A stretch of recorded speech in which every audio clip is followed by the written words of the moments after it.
بہترین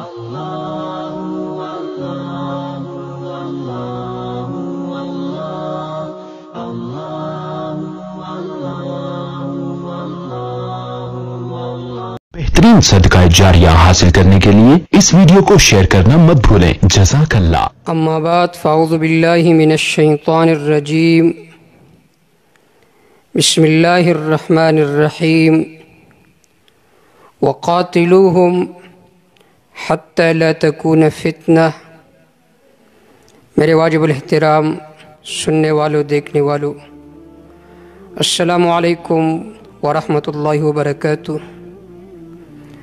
آج کے نشست میں حجت حدیث سے متعلق ایک ملتا جلتا مفہوم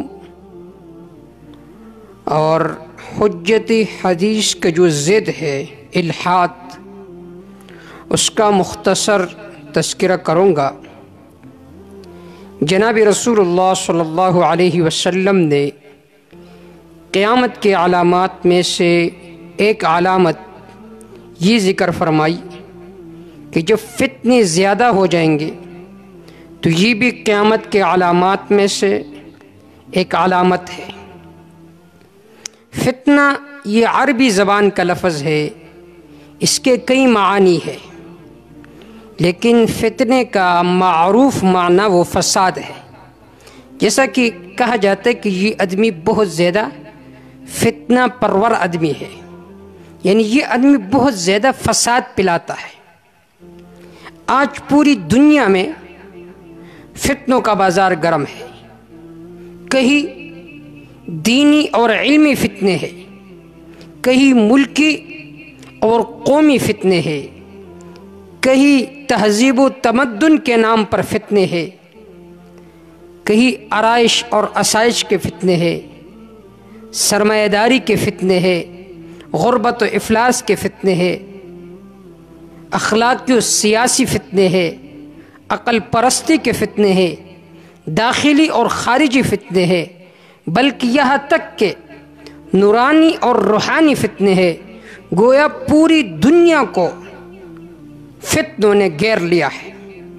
ان فتنوں میں سب سے زیادہ خطرناک فتنہ جو ہماری نوجوان نسلوں میں پھیلتا جا رہا ہے وہ ہے فتنہ الحاد۔ الحاد کسے کہتے ہیں؟ الحاد اسلام کے نام لے کر اسلام کو ڈسنا ہے۔ گویا اسلام میں تحریفی نشتر لگانا ہے، اس پر جرح و تنقید کی مشق کرنا ہے اور محض مفروضات سے اس کے قطعی مسائل کو پامال کرنا ہے۔ ہر دور کے ملاحدہ اور زنادقہ کا طرۂ امتیاز رہا ہے یہ کہ وہ کسی نہ کسی طریقے سے اسلام کو بدنام کرنا چاہتے ہیں۔ پہلی صدی کے خوارج ہو یا مابعد کے باطنیہ ہو، تیسری صدی کے اصحاب العقل والتوحید ہو، یا دور حاضر کے ارباب و فکر و نظر ہو، یا دوسری صدی کا ابن المقفع ہو، یا چوتھویں صدی کا اسلم جرجاپوری ہو، یا اکبر دور کے ابو الفضل اور فیضی نام کی ملا ہو، یا ہمارے دور کے جاوید غامدی، یا ماضی قریب کے ڈاکٹر فضل الرحمن اور سر سید احمد خان ہو، اور عمر احمد عثمانی ہو، یا آج کا ہمارے عمار خان ناصر، سب کا مشترکہ مقصد اور مشترکہ نقطہ نظر اور مشترک سرمایہ اسلام کے چار دیواریوں میں رخنہ اندازی کرنا ہے۔ ان سب کا مقصد یہی ہے اور ان کا خیال یہ ہے کہ اسلام کی اصل روح پہلی صدی میں جو موجود تھا یہ ابھی دفن ہو چکا ہے، اور اسلام کا وہ مفہوم جو 14 صدیوں سے مسلمانوں میں رائج ہے، یہ وہ اصل اسلام نہیں ہے جو جناب رسول اللہ صلی اللہ علیہ وسلم کے دور میں تھا، بلکہ وہ کہتے ہیں کہ اصل اسلام وہ ہے جس پر ہم گامزن ہیں۔ انہی جدیدیت کے دعویٰ کرنے والوں سے اگر کوئی پوچھے کہ یہ حکم تو سلف کے زمانے میں ایسا نہیں تھا، تو جواب میں کہتے وہ تو ایک مولوی تھے۔ تو یہ لوگوں کا ذہن بناتے ہیں الحاد کی طرف۔ اور کیوں یہ الحاد پھیلتا جا رہا ہے؟ الحاد کیوں پھیلتا جا رہا ہے؟ الحاد کا اصل نام تحریف ہے، لیکن یہ لوگ اسے تحقیق کا نام دیتے ہیں۔ کیوں؟ اس لیے کہ ہم نے رب لا یزال سے اپنی توجہ موڑ کر مخلوق کی طرف ہم نے توجہ دی ہے اور مخلوق کی طرف متوجہ ہو گئے۔ قرآن مجید میں اللہ رب العزت نے اس کی وجہ یہ ذکر فرمائی ہے، وَمَنْ أَعْرَضَ عَنْ ذِكْرِي فَإِنَّ لَهُ مَعِيشَةً ضَنْكًا، جس نے بھی میری کتاب سے اعراض کیا، منہ موڑ لیا، تو اس کی زندگی ٹینشن میں گزرے گی، کہیں الحاد کا فتنہ تو کہیں افلاس کا فتنہ، کبھی غربت کا فتنہ۔ تو الحاد راہ راست سے ہٹ جانا ہے، جو صحیح راہ ہے اس کو چھوڑ کر دوسری راہ اختیار کرنا، یہ ہے الحاد۔ مختصر تعریف الحاد کی یہ ہے کہ دین میں تحریف کرنا یا دین کے نام پر دین سے دوری کا نام الحاد ہے۔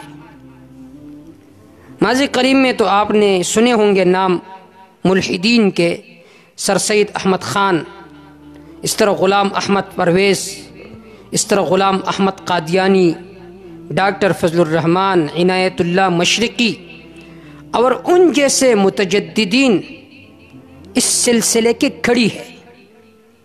دور حاضر میں بہت جانی پہچانی شخصیت جس کو ہر لوگ جانتے ہیں، تمام لوگ جانتے ہیں، ٹیلی ویژن پر میڈیا کے ساتھ جو منسلک ہے، جاوید احمد غامدی، اس طرح جناب عمار خان ناصر۔ تو یہ جو جاوید احمد غامدی ہے، یہ اس زمانے کا سب سے بڑا اور سب سے عظیم فتنہ ہے۔ ان کی اچھی اچھی باتیں یہ نوجوان نسل کو خراب کرتی ہے۔ اصل میں یہ لوگ منکرین حدیث ہے، لیکن تحقیق کا نام لے کر دین میں تحریف کرنا چاہتے ہیں۔ جاوید احمد غامدی کی کتاب ہے میزان، اس میں اس نے کچھ اصول ذکر کیے ہیں، اور انہی اصولوں کو لے کر وہ لیکچر دیتے ہیں نوجوان نسل کو، اور اس وجہ سے لوگ الحاد کے فتنے میں مبتلا ہو رہے ہیں کثرت سے۔ خاص کر جو اسٹوڈنٹ یونیورسٹی میں ہوتے ہیں وہ بہت زیادہ متاثر ہوتے ہیں جاوید احمد غامدی سے۔ اس کا سب سے پہلا حملہ جو ہے وہ قرآن پر ہے۔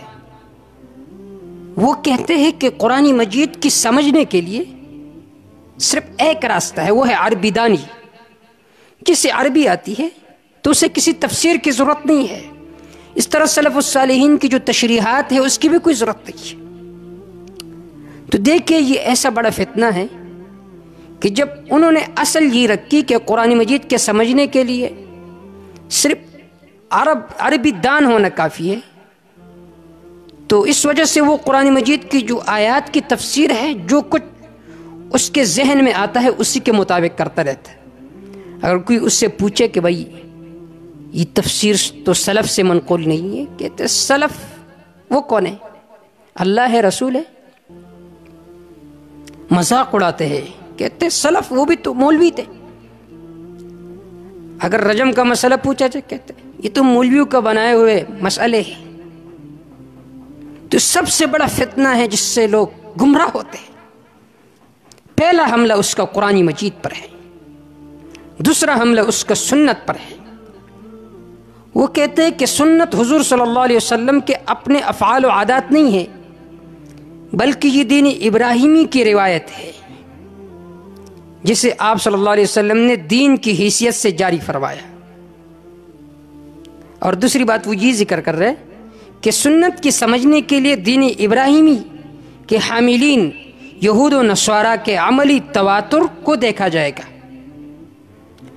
امت محمدیہ کا جو تواتر عملی ہے، سلف الصالحین کا جو تواتر عملی ہے، اس کو نہیں دیکھا جائے گا۔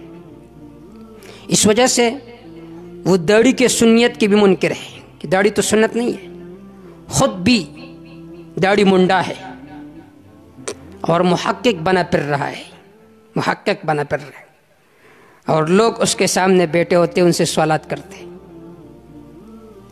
پہلے تو اس کے شکل کو دیکھیے، جس کا شکل جناب رسول اللہ صلی اللہ علیہ وسلم کے سنت کے خلاف ہو، وہ کیسا حامل قرآن ہو سکتے، وہ کیسا عامل قرآن ہو سکتے۔ فرشتوں کی تسبیح یہ ہے، سبحان الذی زین الرجال باللحاء وزین النساء بالزوابیب، کہ پاکی ہے اس ذات کے لیے جس نے مردوں کو خوبصورت کیا داڑھیوں کے ساتھ، عورتوں کو خوبصورت کیا زوابیب کے ساتھ، بالوں کے ساتھ۔ تو وہ اس سنت کے منکر ہے، تو وہ کیسے محقق ہو سکتے، وہ کیسے حامل قرآن ہو سکتے؟ لیکن پتہ نہیں ان لوگوں کو کیا ہوا ہے، جو بھی دو تین باتیں کر دیتے ہیں تو کہتے یہ تو محقق ہے۔ دو اصل ان کے یہ ہو گئے، پہلا اصل اس کا قرآن پر حملہ، کہ قرآن مجید کی تفسیر کے لیے سلف الصالحین کی تعبیرات کی ضرورت نہیں ہے۔ دوسرا حملہ سنت پر، اور اسی سے وہ انکاری حدیث کا فتنہ پلا رہا ہے۔ تیسرا اصل اس کا حلت و حرمت، جواز اور عدم جواز کی مدار وہ کہتے شریعت نہیں ہے کہ یہ چیز حلال ہے یا حرام ہے، جائز ہے یا ناجائز ہے۔ اس کی مدار کیا ہے؟ وہ کہتے ہیں کہ اس کی مدار فطرت اور عقل انسانی ہے۔ عقل انسانی جسے جائز کہتے ہیں تو وہ جائز ہے، جسے حرام کہتے ہیں تو وہ حرام ہے، اور یہ بھی سب سے بڑا فتنہ ہے۔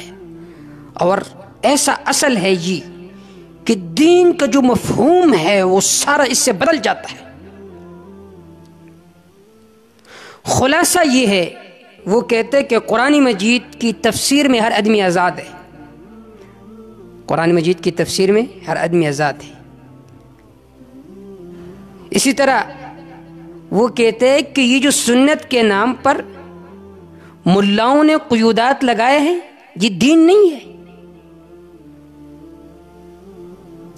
تو جب سنت سے آزادی ملی، قرآن سے آزادی ملی، تو کیا ہوا؟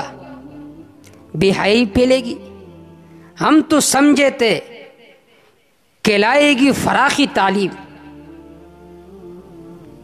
ہم تو سمجھے تھے کہ لائے گی فراخی تعلیم، کیا خبر تھی کہ چلا آئے گا الحاد بھی۔ ہمیں کیا پتا تھا کہ تحقیق کے نام پر یہ لوگوں میں الحاد پلائیں گے، جسے چاہے حلال قرار دے، جسے چاہے حرام قرار دے۔ یہ ہے فتنی غامدیت۔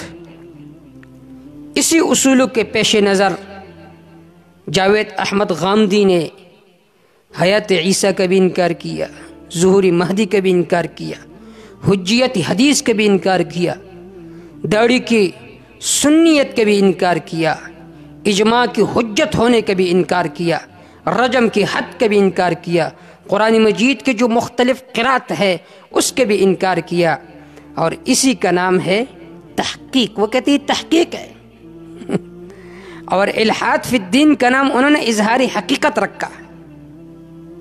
تو یہ بہت بڑا فتنہ ہے، فتنہ غامدیت، جو نوجوان نسل میں پھیلتا جا رہا ہے۔